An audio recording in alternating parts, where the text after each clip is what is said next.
이 시간에는 이사야서 61장 말씀을 상고해 보도록 합니다.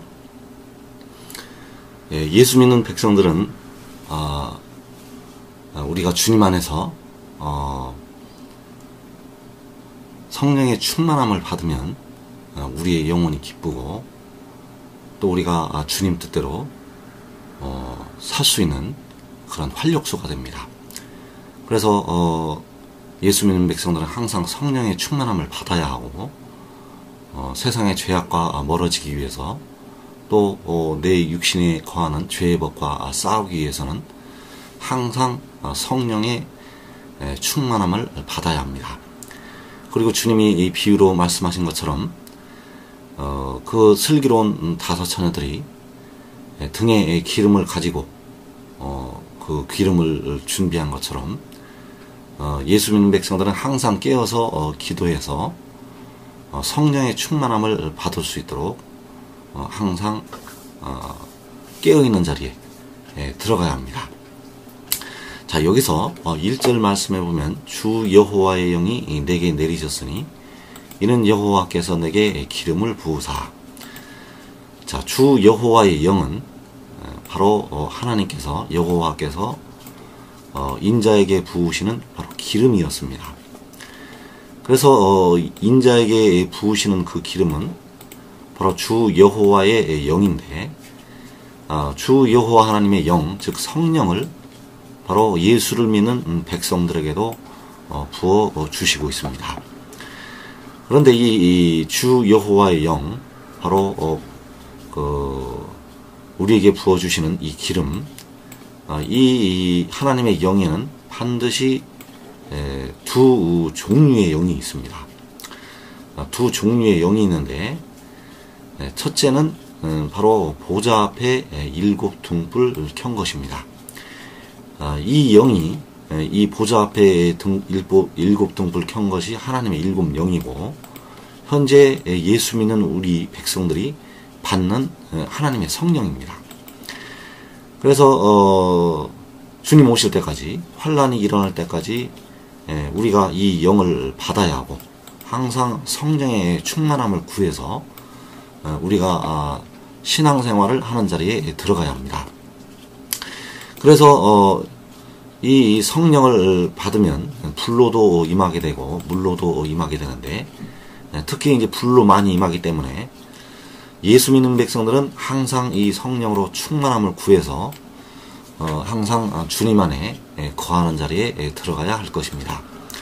로마서 8장 15절 이하에 보면 너희는 다시 무서워하는 종의 영을 받지 아니하고 양자의 영을 받았으므로 우리가 아빠 아버지라고 부르짖느니라. 성령이 친히 우리의 영과 더불어 우리가 하나님의 자녀인 것을 증언하시나니. 자, 우리가 마귀의 영을 받지 아니하고 양자의 영, 양자가 되는 그 하나님의 영을 받았습니다. 그래서 예수 믿으면 우리가 이 영을 받게 되는데 우리가 하나님을 아버지라고 부르짖습니다. 그래서 성령과 우리의 영혼, 우리의 영이 우리가 하나님의 자녀인 것을 증언을 하고 있습니다. 그래서 성령도 우리가 하나님의 자녀인 것을 증언을 하시고 우리의 영혼이 살았기 때문에 우리의 영혼도 우리가 하나님의 자녀인 것을 증언을 하고 있습니다. 왜냐하면 우리가 하나님을 아버지라고 부르짖는다는 것 그 자체가 바로 성령을 받은 증거가 되는 것입니다. 그래서 고린도전서 13장 9절과 10절에 보면 우리는 부분적으로 알고 부분적으로 예언하니. 자, 우리가 성령을 받아서 하나님의 영을 받아서 부분적으로 알고 부분적으로 예언을 합니다. 이것이 현재 예수 믿는 백성들의 한계입니다. 우리가 주를 알되 온전히 주를 알지를 못하고 또 우리의 육신이 아직도 죽음에 이르고 있습니다. 우리의 육신이 아직 사망에 이르고 있습니다. 성령을 받아도 육신의 죽음은 해결을 할 수가 없습니다. 왜냐하면 아직 이 썩어짐의 종로로 탄 데서 해방을 시키는 그 은혜를 아직까지는 예수 믿는 백성들에게 주지를 아니하셨습니다. 그러나 이제 우리가 온전히 주를 알 때, 또 우리의 육신까지도 썩어짐의 종로로 탄 데서 해방이 될 때가 있습니다. 그때가 언제인가 하면 바로 온전한 것이 올 때입니다. 자, 온전한 것이 올 때에는 부분적으로 하던 것이 폐하여집니다. 자, 우리가 주님을 아는 지식은 온전한 지식이 아닙니다. 이것을 우리가 반드시 알고 있어야 합니다.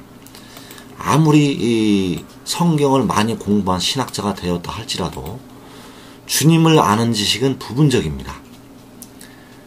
사도 바울도 말하기를 우리가 부분적으로 주를 안다고 했습니다. 그러나 그날에 되면은 주께서 나를 아신 것 같이 내가 온전히 주를 안다고 했습니다.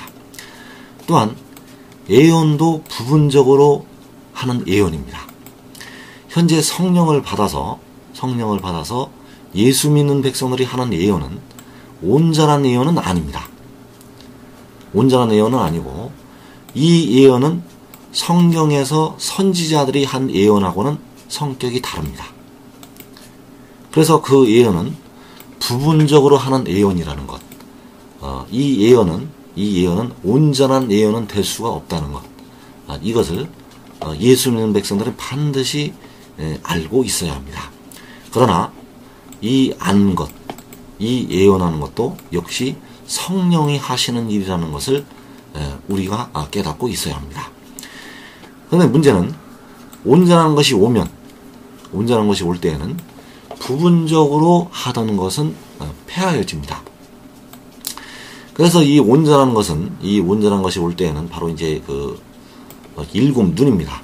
자, 이 일곱 눈은 역시 하나님의 일곱 영입니다.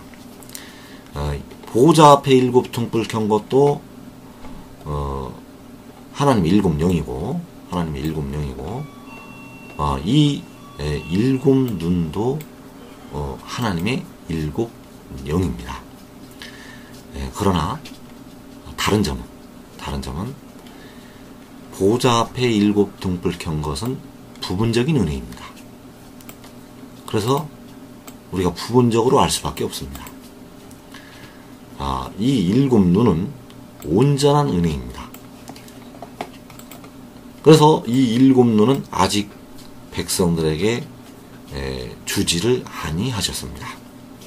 아직 백성들에게 주지를 아니하셨고, 자, 우리 주님께서 공생의 그 사역을 감당하실 때 비둘기 같은 성령이 내려오셔서 3년 동안 공생의 사역을 감당을 하시고, 또 40일 금식을 하신 이후에 사역을 하실 때 바로 성령의 권능으로 가셔서 일을 하시게 되었는데, 우리 주님이 그 공생의 사역을 하실 때는 보호자 앞에 일곱 등불 켠 것을 받으셔서 사역을 하셨습니다. 이 보호자 앞에 일곱 등불 켠 것을 받으셔서 사역을 하셨는데, 우리 주님이 십자가에 죽으셨다가 사흘 만에 부활하실 때, 그때는 바로 이 일곱 눈, 하나님의 일곱 영, 일곱 눈을 통해서 우리 주님이 죽은 자 가운데서 사흘 만에 다시 부활을 하시게 되었습니다. 로마서 8장 9절 이하에 보면, 만일 너희 속에 하나님의 영이 거하시면 너희가 육신에 있지 아니하고 영에 있나니, 누구든지 그리스도의 영이 없으면 그리스도의 사람이 아니라. 또 그리스도께서 너희 안에 계시면 몸은 죄로 말미암아 죽은 것이나 영은 의로 말미암아 살아있는 것이니라. 자, 좀 어려운 말씀이지만, 자, 너희 속에 하나님의 영이 거하시면, 자, 너희 속에 하나님의 영, 이 하나님의 영은 여기서는 보호자 앞에 일곱 등불 켠 것입니다.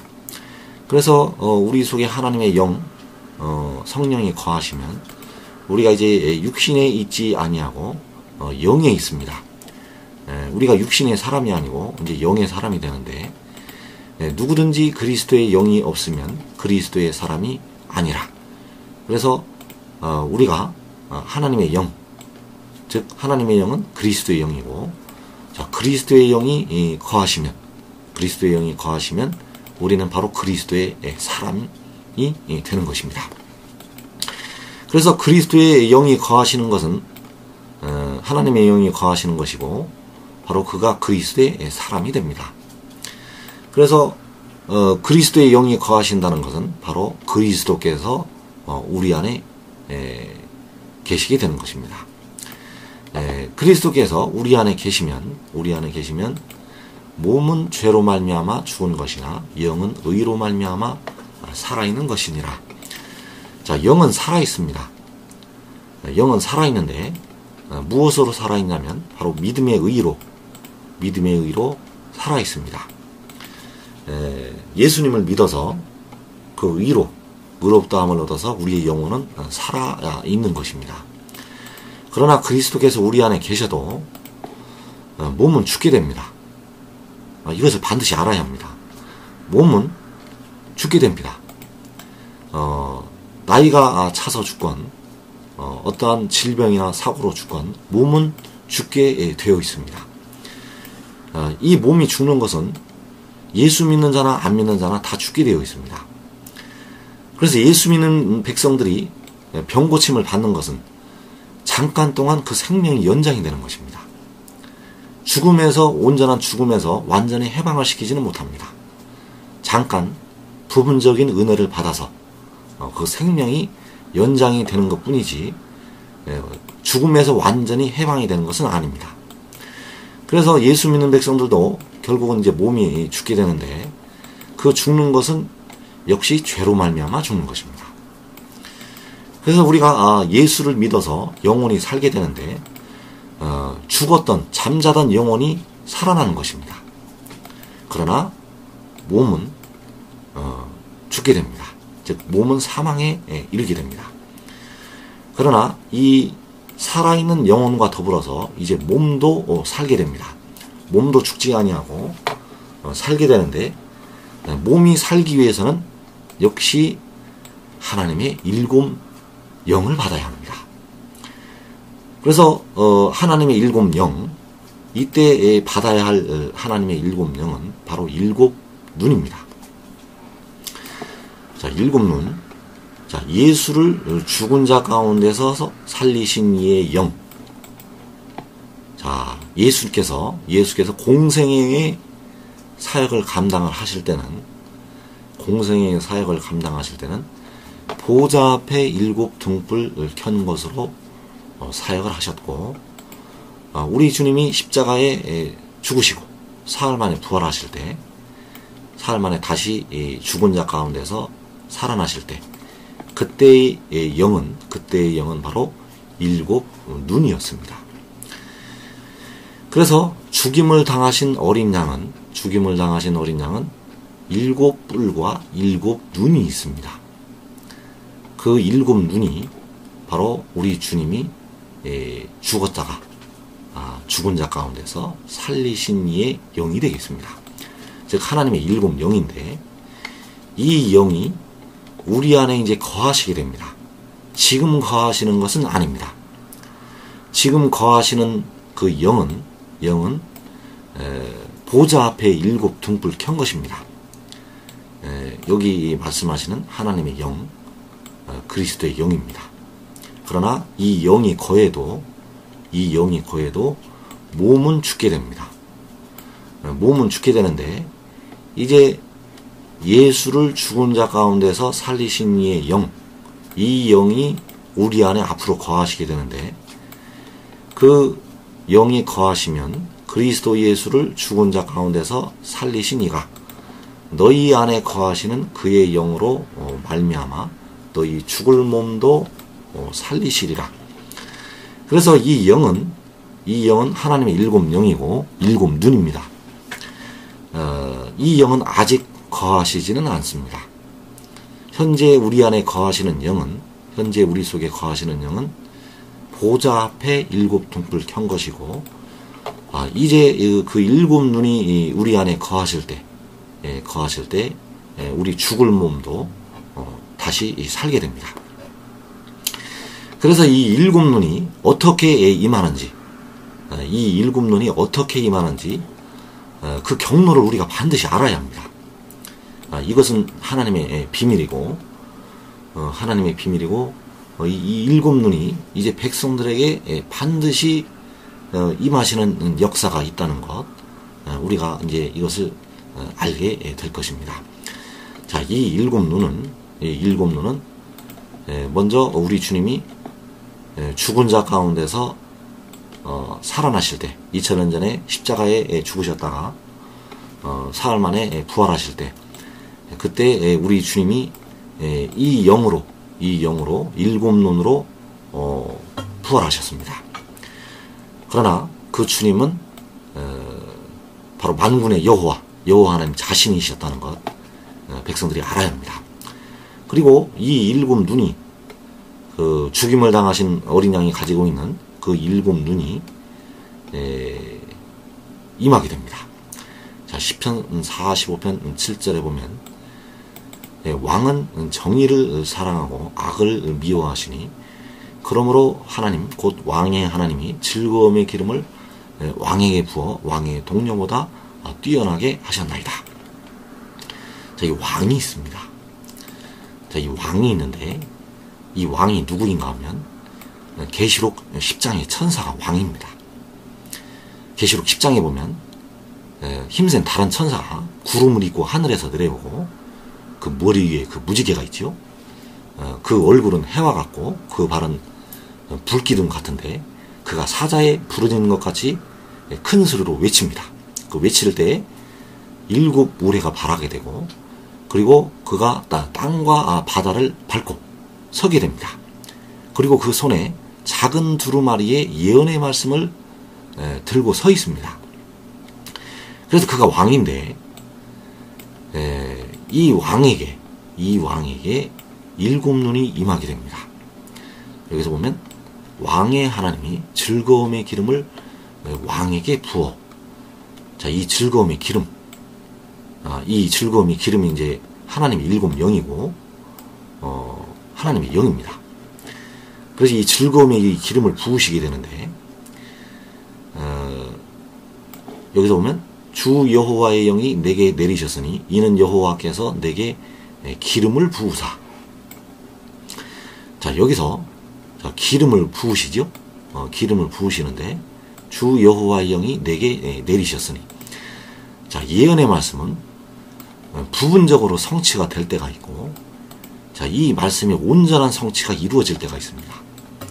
그래서 육신의 이스라엘이 2000년 전에 예수님을 배척을 하였는데, 그 이유는 예언의 말씀을 온전히 이루지 아니하시고 부분적으로 이루셨기 때문에, 부분적으로만 이루어졌기 때문에 그 돌에 육신의 이스라엘이 걸려 넘어졌던 것입니다. 그러나 이 완전하게 다 이루어질 때가 있습니다. 이때는 예수 믿었던 자들 중에서 그 이방인들이 또 많은 수가 걸려 넘어지게 됩니다. 여기서 보면 주 여호와의 영이 내게 내리셨으니 이는 여호와께서 내게 기름을 부으사. 자, 이때 임하시는 기름, 이때 온전한 성취가 이루어질 때 그 임하시는 즐거움의 기름, 바로 주 여호와의 영, 하나님의 일곱 영이 되겠습니다. 그 하나님의 일곱 영이 이 왕에게 부어지게 됩니다. 자, 이사야서 55장에 그 은혜가 나오는데, 그 은혜가 바로 온전한 은혜입니다. 이 은혜는 아직 임하지 않았습니다. 여기서 보면 너희 목마른 자들아 오호라, 너희 목마른 자들아 물로 나오라. 자, 이렇게 말씀하시면서 너희가 좋은 것을 먹을 것이며 너희 자신들이 기름진 것으로 즐거움을 얻으리라. 자, 이 기름진 것으로 즐거움을 얻는다고 하였습니다. 이것은 바로 물이고 온전한 은혜이고 하나님의 일곱 영입니다. 그래서 이 기름진 것으로 즐거움을 얻게 되는데, 바로 이 즐거움의 기름이 되겠습니다. 그래서 즐거움의 기름을 왕에게 왕의 하나님이 부어 주시게 되고, 그 왕을 통해서 백성들에게 부어 주시게 됩니다. 그래서 그 왕이 바로 이제 이제 다윗이고, 또 이제 여기서 보면 내가 너희를 위하여 영원한 언약을 맺으리니 곧 다윗에게 허락한 확실한 은혜이니라. 자, 예수님이 나는 다윗의 뿌리요 자손이라고 말씀을 하셨는데, 그 뿌리라고 말씀하실 때 예수님이 2000년 전에 다윗의 자손으로 오셨고 또 뿌리가 되십니다. 뿌리라는 것은 그 뿌리로부터 그 싹이 나오는 것을 말씀을 하십니다. 그래서 우리가 누구의 뿌리인가 하면, 우리의 뿌리는 누구인가 하면 바로 우리의 아버지, 우리의 조상들이 우리의 뿌리가 되지 않습니까? 마찬가지로 죽임을 당하신 어린 양이 다윗의 뿌리가 되십니다. 그래서 죽임을 당하신 어린 양이 뿌리가 되시고, 그 뿌리에서 바로 이 다윗이 나오게 되는데, 이 다윗이 바로 그 계시록 10장에서 땅과 바다를 밟고 서 있는 그 천사입니다. 그래서 그 천사에게, 이 일을 요한에게 보이던 천사에게 그 허락한 확실한 은혜가 바로 이 물입니다. 이 물이고 바로 즐거움의 기름입니다. 그래서 그 즐거움이 기름이 바로 이제 물인데, 이 물은 현재 우리가 받는 성령이 아니고, 현재 받는 성령은 또 역시 물인데, 현재 받는 성령은 보좌 앞에 7 등불 켠 것입니다. 그러나 이제 우리가 앞으로 받을 물은 이제 온전한 은혜이고 7 눈이고, 우리 죽을 몸도 살게 하는 그러한 은혜가 되겠습니다. 그래서 이 물을 하나님께서 이제 주시게 되는데, 계시록 21장 5절 이하에 보면 보좌에 앉으신 이가 이르시되 보라 내가 만물을 새롭게 하노라 하시고, 또 이르시되 이 말은 신실하고 참되니 기록하라 하시고, 또 내게 말씀하시되 이루었도다 나는 알파와 오메가요 처음과 마지막이라. 내가 생명수 샘물을 목마른 자에게 값없이 주리니. 자, 이 생명수 샘물, 이 생명수 샘물을 목마른 자에게 값없이 주시게 됩니다. 그래서 아까 말씀해서 너희 목마른 자들아 물로 나오라고 하셨죠. 오라 너희 목마른 자들아 물로 나오라. 돈 없는 자도 오라. 너희는 와서 사 먹되 돈 없이 값없이. 자, 값없이 이 물을 주십니다. 이 목마른 자들의 값없이 이 물을 주시게 되는데, 계시록 21장 5절 6절에 내가 생명수 생물을 목마른 자에게 값없이 주리니. 자, 목마른 자의 값없이 물을 주시죠. 자, 이 물은 바로 생명수 샘물입니다.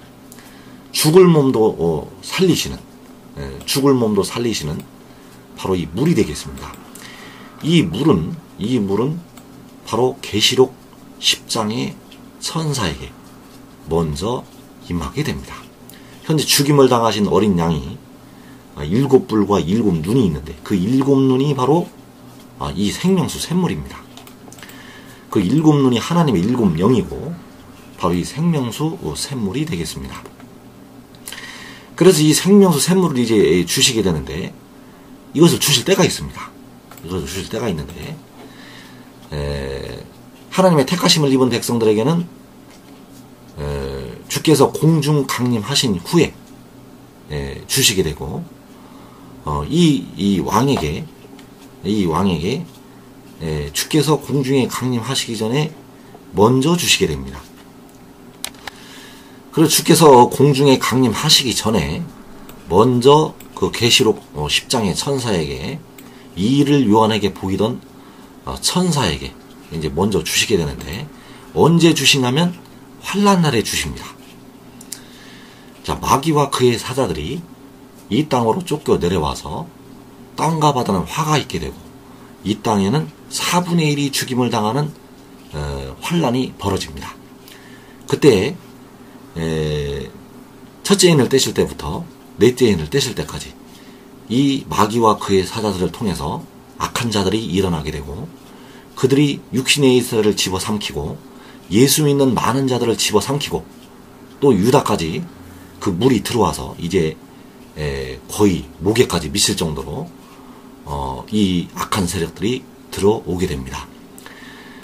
그때 우리 주님께서 이 환란이 일어나면 여호와께서 환란 날에 이 물을 주시게 됩니다. 이 물을 주시게 되는데 여기 보면 한 시내가 있어 나뉘어 흘러 하나님의 성 곧 지존하신 이의 성소를 기쁘게 하도다. 하나님이 그 성 중에 계심에 성이 흔들리지 아니할 것이라. 새벽에 하나님이 도우시리로다. 자, 하나님이 그 성 중에 계시고 성이 흔들리지를 아니합니다. 자, 이때의 성은 성소가 있는데 이때의 성은 하늘에 있는 것이 아니라 이 땅에 있습니다. 이 땅에 환란이 일어날 때 하나님의 성이 있습니다. 그 성에 성소가 있고 거기에서 한 시내가 있어서 나뉘어 흐르게 됩니다. 이 하나님의 성은 환란이 일어날 때 반드시 이 땅에 있다는 것. 그리고 이때에 있는 하나님의 성은 그렇게 크지를 않습니다. 그래서 이 하나님의 성은 그 성에는 성소가 있고 이 성소는 바로 시편 20편에 있는 그 성소입니다. 그래서 성소에서 도와주시게 되고 그 성소로 거룩한 하늘에서 하나님의 응답이 임하게 됩니다. 그 응답이 임하게 되면 한 시내가 나뉘어 흐르게 됩니다. 이 한 시내가 바로 그 물입니다. 그 물이고 즐거움의 기름이고 생명수 샘물이 되겠습니다. 그래서 이때는 온전한 것이 올 때이고 온전한 은혜는 바로 그 일곱 눈입니다. 같은 말입니다. 온전한 은혜는 일곱 눈이고 하나님이 일곱 영입니다. 자, 이 일곱 눈은 즐거움의 기름이고 이 즐거움의 기름은 바로 생명수 샘물입니다. 이 생명수 샘물은 먼저 환란 날에 하나님의 성에 있는 그 성소로부터 나오게 됩니다. 이제 그 땅에 그 많은 민족이 소동을 해서 일어나게 되고 그 많은 민족이 소동을 해서 일어나는 날이 그 바로 환란 날이고 그 환란 날에 한 시내가 흐르게 되는데 환란 날에 하나님의 성중에 있는 그 성소로부터 나뉘어 흐르게 됩니다. 그래서 예수께서 멸망에 가증한 것이 거룩한 것에 선 것을 보거든 유다에 있는 자들은 산으로 도망을 가라고 말씀을 하셨습니다. 왜냐하면 그 산에 그 성소로부터 이 한 시내가 나뉘어 흐르게 되기 때문입니다. 시편 20편 1절 이하에 환란 날에 여호와께서 내게 응답하시고 야곱의 하나님의 이름이 너를 높이 드시며 성소에서 너를 도와주시고 시온에서 너를 붙드신다고 말씀하셨습니다. 자, 성소에서 너를 도와주시죠. 성소 환란 날에 여호와께서 응답을 주십니다. 자, 성소에서 도와주시게 되는데 그 성소에서 환란 날에 한 시내가 나뉘어 흐르게 됩니다. 그래서 그때 유대에 있는 자들은 산으로 도망을 가야 합니다. 왜냐하면 그 산에 이 성소가 있기 때문입니다.